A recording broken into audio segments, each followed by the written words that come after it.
How's it going, everyone? Today I wanted to discuss one question. Are these captain cards trash? Or even that good? Well, I did some digging, so just hear me out for a minute. In the background of this video, I opened up around 125 packs from the Moonshot mini season. It actually turned out pretty good, so I thought I'd throw it in there. This is about something I noticed looking through the teams that doubled up on captain types, whether that being 2 hitting captains or 2 pitching captains.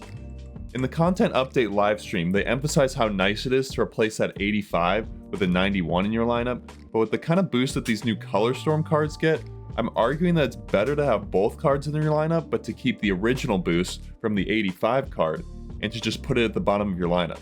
You are sacrificing that spot in your lineup, but it is a much better boost in my opinion. For example, here's my Cubs theme team with the Alfonso Soriano Jolt captain card in my lineup. This card gives a plus 15 contact on both sides with plus 15 clutch and hits per 9.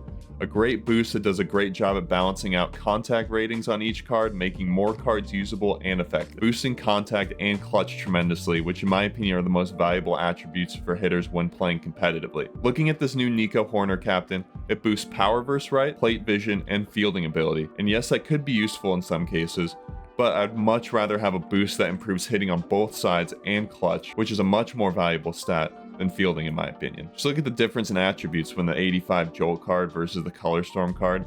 Having that clutch boost and even contact distribution just makes for a much more balanced card and overall better lineup on both sides. This is the case for pretty much every other team with either 2 pitching or 2 hitting captains. Another example is the Orioles, where the Jolt card has the same boost as the Cubs one plus 15 both sides clutch hits per 9. Then you go over to the Color Storm and see that the boost is only to one side. The clutch is nice, but with no boost to the left side, the contact versus left on most of the cards boosted won't be that playable online. Same with the Color Storm card, with under 80 contact versus left, it's just not really that usable. Here's one more example with the Cardinals cards. Which one would you rather use?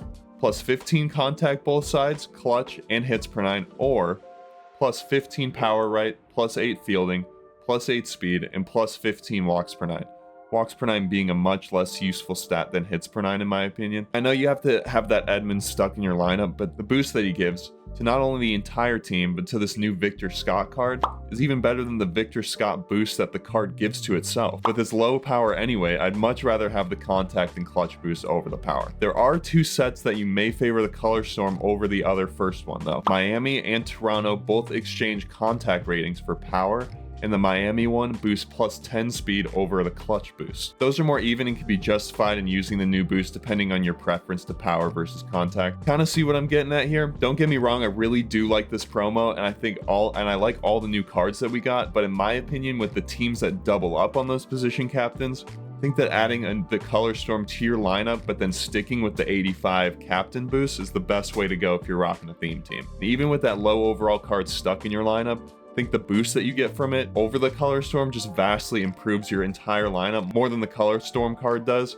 and having that one spot in your lineup isn't a huge deal in the grand scheme. Let me know if I'm talking crazy here, but I feel like I'm onto something. I'd love to hear everyone's inputs and opinions on this, so please leave a like and comment down below what you think. I'd love to have a discussion about it. Lucas from the future, I just want to comment on these show packs. Like, this is insane. We pulled that Ellie, that Cattell, that Contreras, and I don't know if they juice show packs, because I did that pack opening like a month ago, and I opened like 200 packs and didn't pull a single diamond, and now in these like 110 show packs, I pulled like 4, 5, 6 diamonds. Like, I don't know what's going on. They must have juiced it, because, I mean, the prices in the market don't reflect that, but I mean, my pulls in here reflect that at least a little bit. Like, we're getting a decent amount of 86s, 87s, and an 88 Cattell. So I don't know what they did, but at least you're pulling a lot more 85s and 86s. Even if they are selling for nothing, it's a free like 3K stub. So shout out to STS for at least making the pack lugs not complete garbage. But yeah, this pack opening was probably my best of the year so far, and I just opened it off camera because I wasn't expecting much out of 100 show packs and like just some miscellaneous like fantasy pack stuff, but it actually turned out pretty good. The fantasy packs and the Premier Deluxe Crescent Moon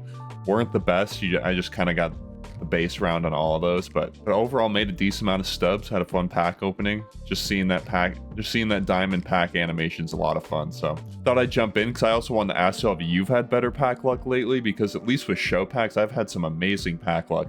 And recently, I think right after this, when I stopped recording, I pulled a Ronald Acuna out of a random 1 show pack. So yeah, show packs seem to be juiced now, but y'all are gonna have to let me know if that's really the case. Also, let me know if you like these kind of discussion videos. I had a lot of fun with this, and I'd love to keep interacting with y'all in the comments. That's it for me in this video. Have an awesome day. I'll see y'all in the next one.